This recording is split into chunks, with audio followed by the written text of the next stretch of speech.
히브리서 1장 7절로 9절, 참 이 말씀이 너무나 깊습니다. 그래서 그냥 휙 넘어가 버리면 우리의 평생에 다시 이런 말씀을 우리가 정말 파고들 그때가 없을지도 모릅니다. 그래서 조금 천천히 가더라도 히브리서를 깊이 있게 지금 보고 있습니다.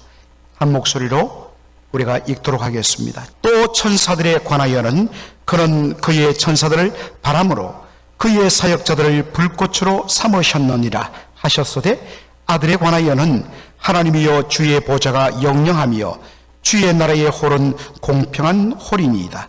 네가 의를 사랑하고 불법을 미워하였으니 그러므로 하나님 곧 너의 하나님이 즐거움의 기름을 내게 부어 내 동료들과 성하게 하셨도다 하였고. 아멘. 오늘 저는 히브리서 1장 7절로 9절의 말씀을 본문으로 보좌에 앉으신 아들이란 제목으로 말씀을 전하고자 합니다. 지난 시간에도 말씀드렸지만은 1세기 당시 유대인들에게는 천사를 거의 신적인 수준으로 숭배하는 천사 숭배, angel worship, 이 천사 숭배가 굉장히 보편화되고 유행했습니다. 그것을 보여주는 장면이 요한계시록 바로 19장 9절로 10절에 나옵니다. 요한계시록 19장에 보면 환상 중에 천사가 내게 말하기를, 이때 나는 사도 요한을 가리키죠. 천사가 내게 말하기를 기록하라. 어린 양의 혼인잔치에 창함을 입은 자들이 복이 있도다 하고, 또 내게 말하되 이것은 하나님의 참되신 말씀이라 하기로 내가 그 발 앞에 엎드려, 누구 발 앞에 엎드려요? 천사의 발 앞에 엎드려 뭐 하려 했습니까? 경배하려 했다 했습니다. 사도 요한입니다. 그런데 그가 자기에게 말씀을 전하는 천사를 뭐 하려 했다고요? 경배하려 했다고. 잘못된 것이지요. 그런데 이것이 1세기 당시 유대인들의 어떤 마음속에 담긴 생각들이었습니다. 그럴 때 천사가 뭐라고 이야기합니까? 그가 나더러 말하기를, 나 천사는 너와 및 예수의 증거를 받은 너의 형제들과 같이 된 종이니, 똑같이 주 예수님을 섬기는 종이니 삼가 그리하지 말고 오직 누구에게만 경배하라? 오직 하나님께만 경배하라 라고 그렇게 권고하는 것을 보게 됩니다. 히브리서 저자는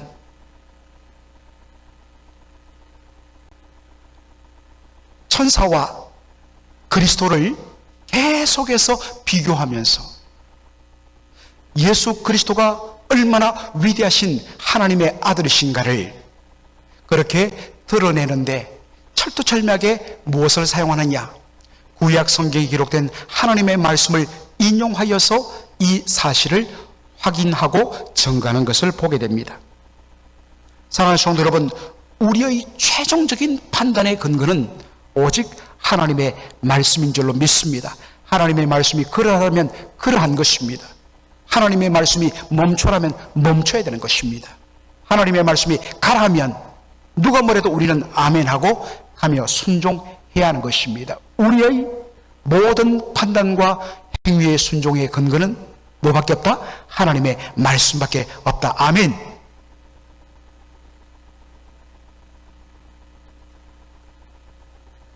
히브리서 저자는 1세기 당시 유대인들이 잘못 생각하고 있던 천사 숭배에 빠지고 있던 유대인들에게 성경이 천사들에 대하여 뭐라고 이야기하느냐? 자, 7절 말씀 다 같이 읽겠습니다. 또 천사들에 관하여는 그는 그의 천사들을 바람으로 그의 사역자들을 불꽃으로 삼으시느니라 하셨으되.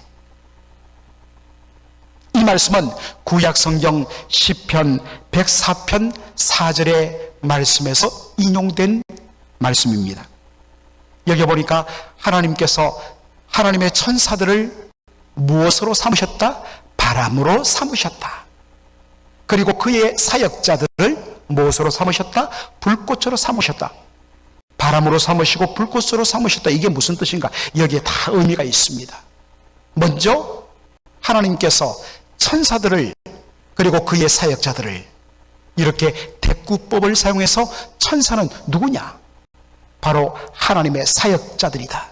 사역자들이란 이 말을 원어 그대로 번역하면 종이라는 뜻입니다. 하나님께서 부리시는 일꾼, 머슴이란 뜻입니다. 하나님이면 하나님의 뜻대로 행하는 하나님의 종, 서번트란 뜻입니다. 자, 먼저 하나님께서 그의 천사들을 무엇으로 삼으셨다? 바람으로 삼으셨다. 이게 무슨 뜻일까? 여러분, 바람이란 이 단어를 히브리어로 말하면 루아흐가 됩니다. 그리고 이 바람이라는 단어를 헬라어로 말하면 푸뉴마가 됩니다. 한번 우리 따라해보죠. 루아흐. 예, 그 다음에 헬라어로는 푸뉴마. 네, 좋습니다. 참 잘하셨습니다. 히브리어로 루아흐라는 단어와 헬라어로 푸뉴마라는 이 단어에는 각각 놀랍게도 뜻이 똑같이 세 가지 뜻이 들어 있습니다. 첫째는 루아흐와 푸뉴마는 바람이란 뜻이 있습니다. 부는 바람, 루아흐, 푸뉴마입니다. 그런데 여기에는 또 다른 뜻이 있는데 뭐냐면 숨, 호흡입니다. 생기, 우리의 숨을 불어넣는 이 숨, 이 호흡, 이것도 루아흐, 푸뉴마라는 뜻입니다. 그리고 이 루아흐와 푸뉴마라는 이 단어의 세 번째 뜻이 뭐냐면 스피릿, 영이란 뜻이 있습니다.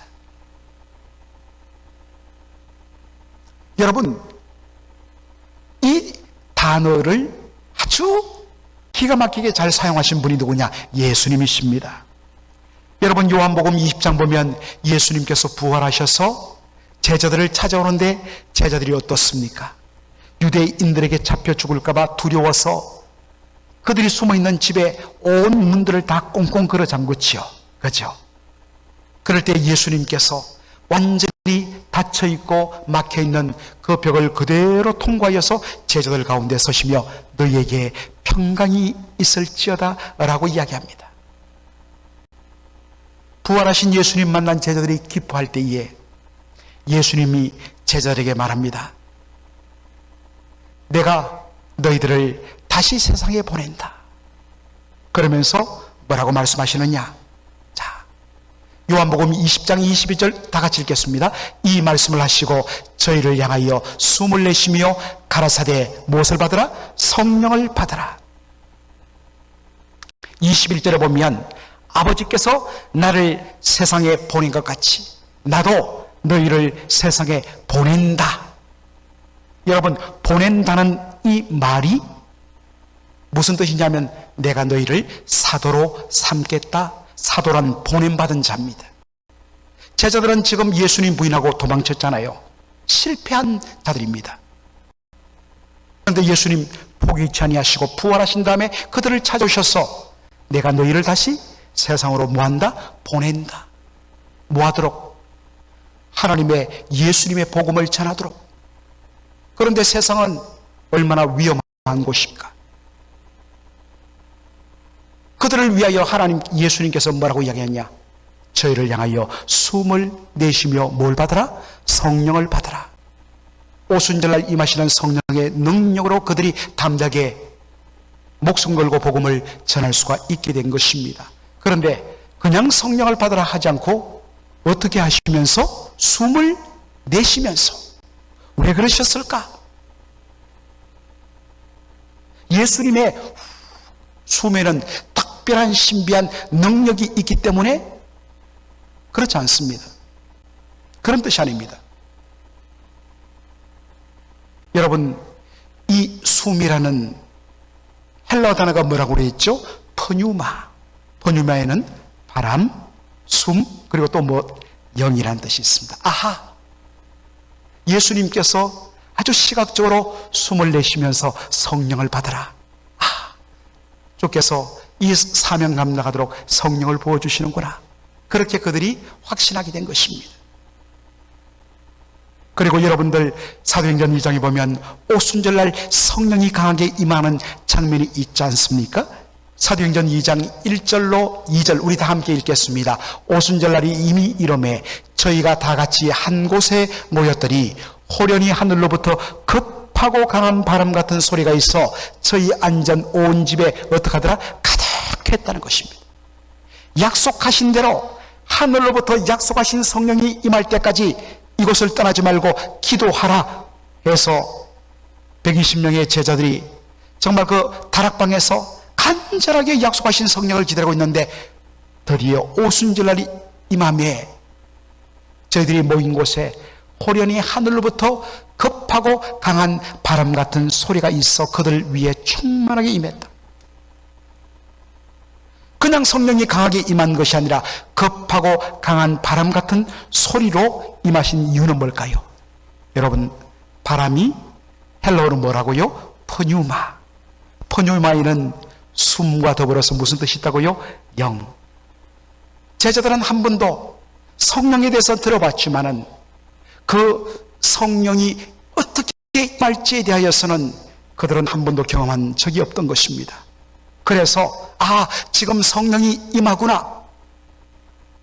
그것을 깨닫도록 하기 위해서 급하고 강한 바람, pneuma가 그렇게 임한 것입니다.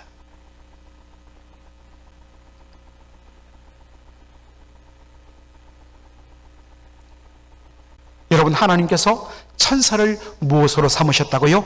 바람으로 삼으셨다. 여러분, 이 바람이란 히브리어 단어가 뭐라고요? 루아흐. 헬라어로는 pneuma. 그렇다면 천사는 어떤 존재인가? 영적인 존재란 것입니다. 동시에 바람은 구약 성경에서 시적인 의미로 바람은 신속함을 뜻합니다. 여러분, 바람이 강풍이 얼마나 빨리 붑니까? 그죠? 바람은 신속함을 뜻합니다. 따라서 천사는 바람처럼 신속하게 주님의 뜻을 전하고 주님의 뜻을 행하는 바로 주님의 영적인 존재가 누구냐? 바로 천사란 것입니다. 또한 시편 104편 4절 후반절에는 하나님은 그의 사역자들을, 천사들을 사역자들, 하나님의 종으로 말하는데 그의 사역자들을 불꽃으로 삼으셨다 했습니다.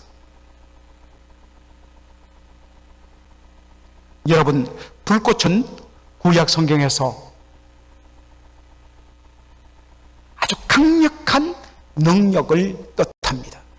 여러분 기억하십니까? 한 달 전이던가요? 하와이에서 불이 났죠. 그 불이 났는데 바다에서 부르는 그 강한 바람과 맞부딪히면서 그 아름답던 지상낙원이라고 불리던 하와이 섬을 어떡합니까? 삽시간에 완전히 불이 다 먹어버렸습니다. 불이 끝나고 그 처참한 환경을 보이는데 길가에 도로에 차들이 그대로 있는데 다 불타. 그 속에 사람들이 다 있는데 도대체 몇 명이 죽었는지 모를 정도로 어떻게 이 대명천지에 이런 일이 있습니까? 화마가 썰고 간 자리가 정말 지옥 같은 모습을 우리는 보았습니다. 이처럼 구약 성경에서 바로 불꽃은, 화염은 삽시간에 모든 것을 집어삼키는 강력한 능력을 뜻한 표현입니다.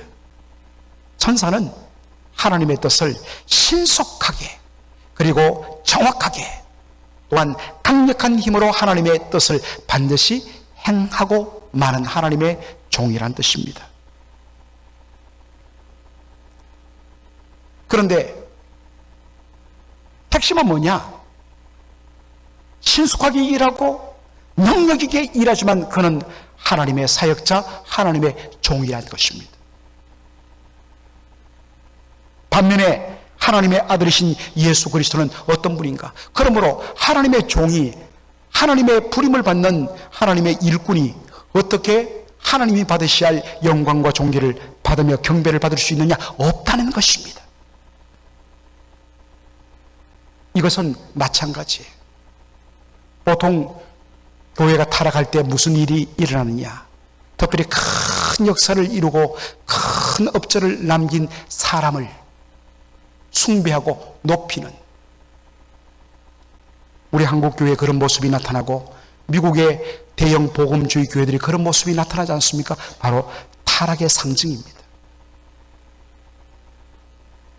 종은 어디까지나 종입니다.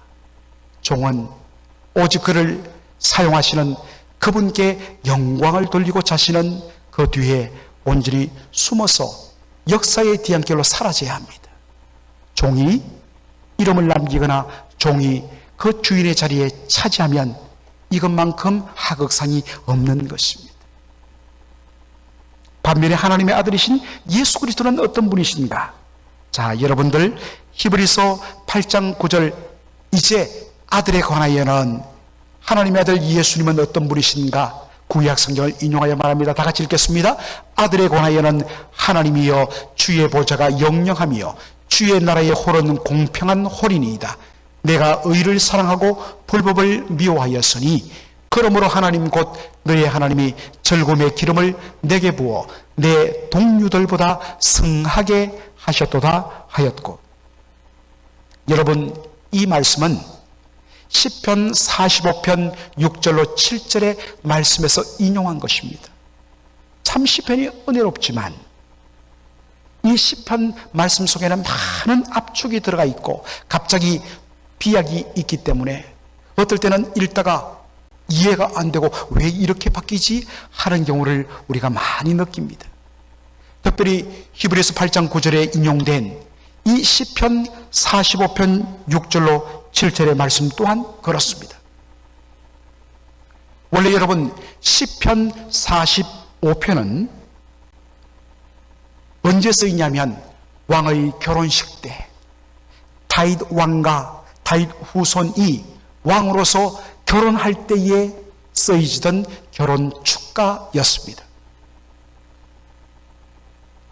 그런데 여러분, 이 히브리서 1장 8절로 9절이 인용된 시편 45편은 뭐라고요? 왕의 결혼식 때 부르는 축하의 노래였다는 것입니다. 그런데 여러분, 조금 이상하지 않습니까? 어떻게 표현합니까? 하나님이여 주의 보좌가 영영합니다. 영원합니다.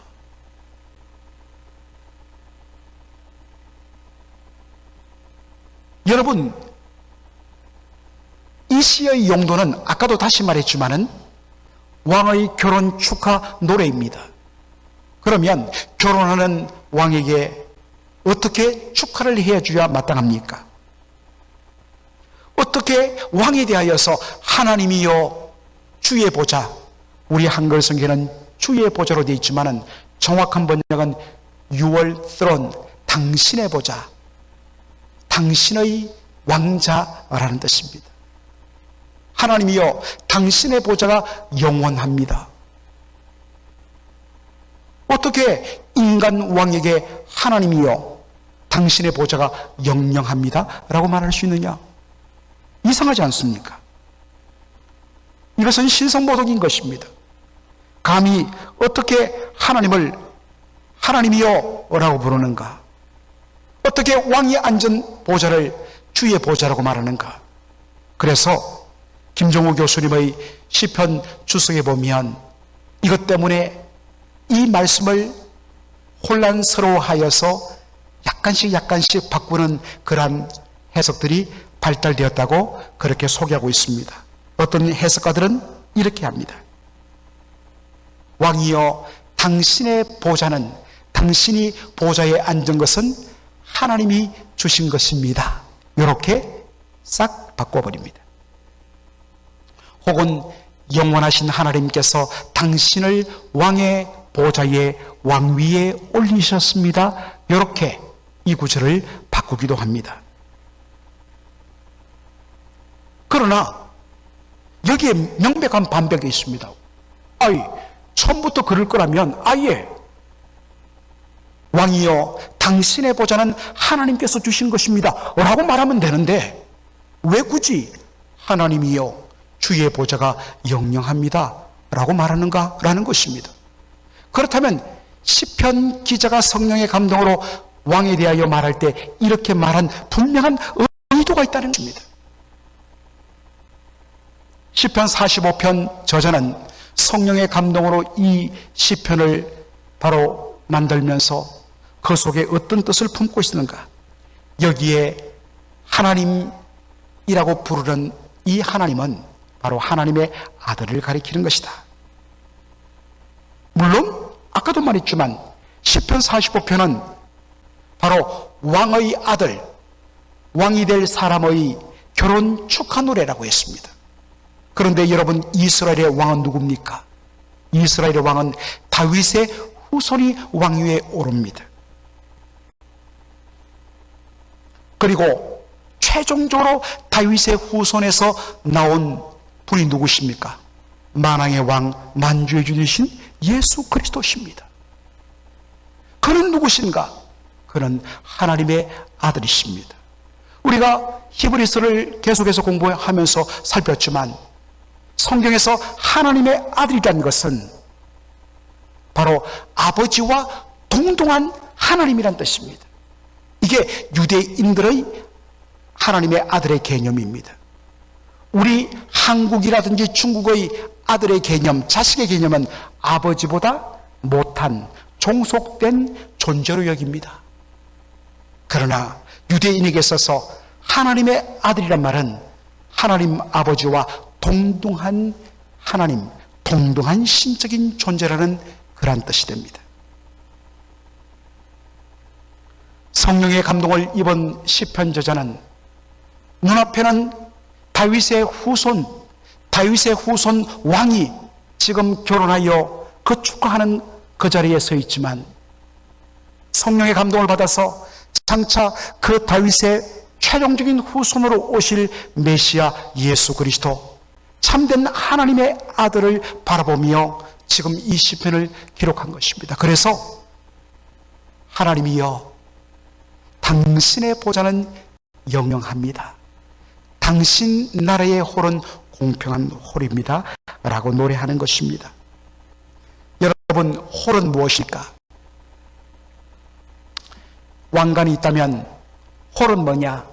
왕관을 쓴 왕이 보좌에 앉아서 오른손에 들고 있는 지팡이, 이 봉을 홀이라고, 셉터리라고 이야기합니다. 이건 바로 왕권을 상징하는 말입니다. 보좌에 앉으신 진정한 의미의 하나님의 아들, 그분은 바로 영광의 왕이십니다. 모든 권세를 가지신 분입니다 라는 이 고백을 시편 45편 기자가 성령의 감동으로 기록했다는 것입니다.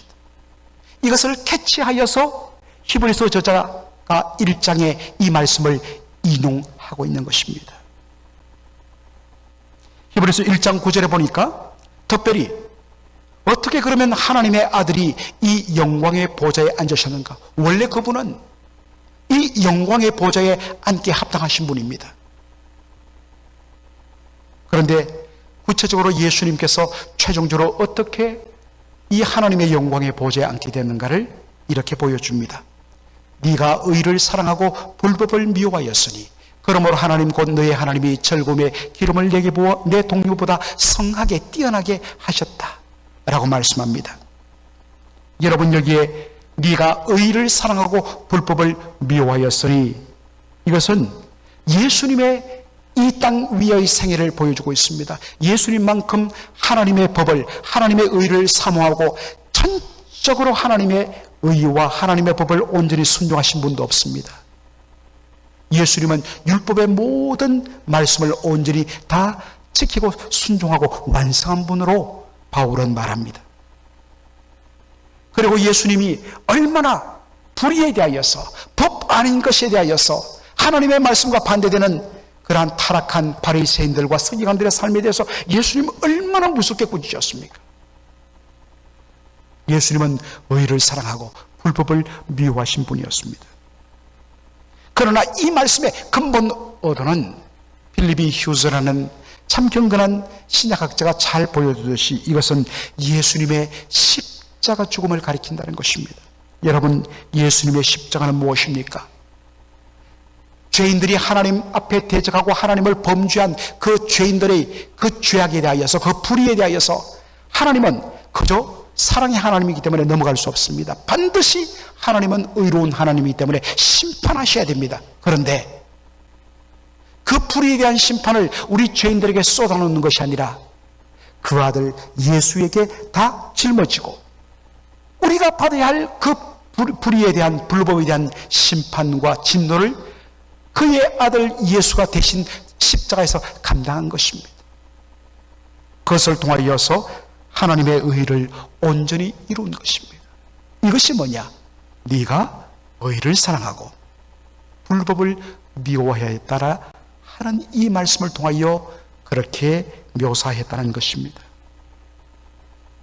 예수님께서 십자가에서 하나님의 의를 온전히 이루시고 마땅히 저주와 심판을 받아야 할 진노 아래 있는 우리 인생들을 대신하여 그 진노를 예수님이, 그 불의에 대한 진노를 예수님이 다 십자가에서 감당하셨습니다. 그런 예수님을 부활을 통하여 하나님께서 높여주시고 성천하여 어떻게 하십니까? 하나님 우편 보좌에 앉혀주십니다. 그리고 그에게 하늘과 땅의 이 우주적인 모든 통치권과 권세를 아들 예수님께 주십니다. 보좌에 앉으신 예수님께 주십니다. 이를 통하여 무엇이 성취됐냐? 하나님이여 당신의 보좌는 영원합니다. 당신의 나라의 홀은 공평한 홀입니다 라는 말씀이 성취되는 것입니다. 그리고 여기 보니까 너의 하나님이 절구음의 기름을 너에게 부었다라고 하죠. 원래 이 절구음의 기름, 결혼잔치가 벌어지면 신랑의 친구들이 신랑의 머리에, 몸에다가 향기로운 기름을 부어줍니다. 그래서 그 향기로운 기름의 그 향기에 이끌려서 정말 그 신혼부부가 정말 마음껏 즐거움과 행복을 누리도록 하기 위함입니다. 그런데 필립이 휴즈는 이것을 바로 보좌에 앉으신, 바로 높임 받으신 예수 그리스도에게 성부 하나님께서 주시는 성령을 뜻한다고 했습니다. 여러분, 예수님께서 높임 받아서 보좌에 앉으셨을 때 성부 하나님께서 성령을, 약속하신 성령을 직접 보내는 것이 아니라 누구에게 통해서 보내게 하신다고요? 아들 예수 그리스도를 통하여 그 성령을 이 땅에 보내십니다. 언제요? 오순절날. 그래서 보좌에 앉으신 예수님께서 이 땅에 오순절날 부어주신 성령을 통하여서 죽었던 영혼들이 거듭나고 거듭난 영혼들이 바로 그리스도의 몸된 교회를 이루어 주 예수 그리스도를 높이며 찬양하며, 그렇게 구원받은 성도들이 보좌에 앉으신 그분의 온전한 다스림을 받아 그분의 말씀대로 살아가는 하나님 나라가 이루어지게 만드신 것입니다. 사랑하는 성도 여러분, 이것은 그저 성경에 있는 갖춰진 문자가 아닙니다. 이것은 활자입니다. 살아있는 말씀입니다. 예수님은 여전히 하나님 우편 보좌에 앉으셔서 모든 주권과 왕권을 가지고 오늘도 우리를 통하여 다스리시는 분이십니다. 우리 한 사람 한 사람이 비록 몸은 이 땅에 있지만 하늘에 계신 왕이신 그분의 말씀의 다스림을 받아 날마다 그분의 보내신 성령의 인도함을 받아 진리 가운데로 행하며 불의를 미워하며 진리와 함께 기뻐하며 사랑하며 섬기며 그것을 통하여 온전히 그분의 다스림과 통치를 받을 때 우리는 진정 하나님이여 당신의 보좌는 영영합니다 라고 고백할 수가 있는 것입니다. 여러분은 진정 천사보다 더 높으신 위대하신 하나님의 아들 예수 그리스도를 인정하는 삶을 살고 있습니까? 그분의 말씀 앞에 엎드리고 그분의 다스림 앞에 온전히 순복함으로 그분이 보좌에 앉으신 하나님인 사실을 신하고 고백하는 여러분의 복된 삶이 되기를 주의 이름으로 축원합니다. 아멘. 살아계신 우리 아버지 하나님, 오늘 참으로 우리 성도들 히브리서 1장 7절로 9절에 나오는 너무나도 이 귀한 말씀, 그러나 참으로 이해하기 어려운 말씀을 정말 집중하여서 함께 이 종과 함께 풀어가면서 그 가운데 들어있는 존귀하신 예수 그리스도가 누구신지에 대하여 깨닫게 하여 주시니 감사합니다. 온전히 다 소화하지 못하는 우리의 연약함이 있사오나, 그러나 분명 오늘 맛본 예수 그리스도, 그분은 영광의 왕이시며 보좌에 앉으셔서 우리를 온전히 다스리시며 우리를 위하여 성령을 부어주시고 그 성령의 능력 아래서 우리가 온전히 주의 뜻 가운데 행하며 순복하게 하시는 우리의 왕이신 주님이심을 저희들이 다시 한 번 더 고백합니다. 이제 우리의 삶이 내가 내 자신의 주인이 되어서 월요일부터 토요일까지는 내가 주인이 되고 주일만 예수님의 보좌 앞으로 나와서 주님의 주인 되심을 인정하는 삶에서 벗어나서 우리의 월요일부터 토요일까지의 모든 삶도 예수 그리스도가 우리의 마음의 보좌에 앉아서 온전히 우리를 다스리는, 그리고 우리는 다스림을 받는 주의 백성 되게 하여 주시옵소서. 예수님의 이름으로 기도합나이다. 아멘.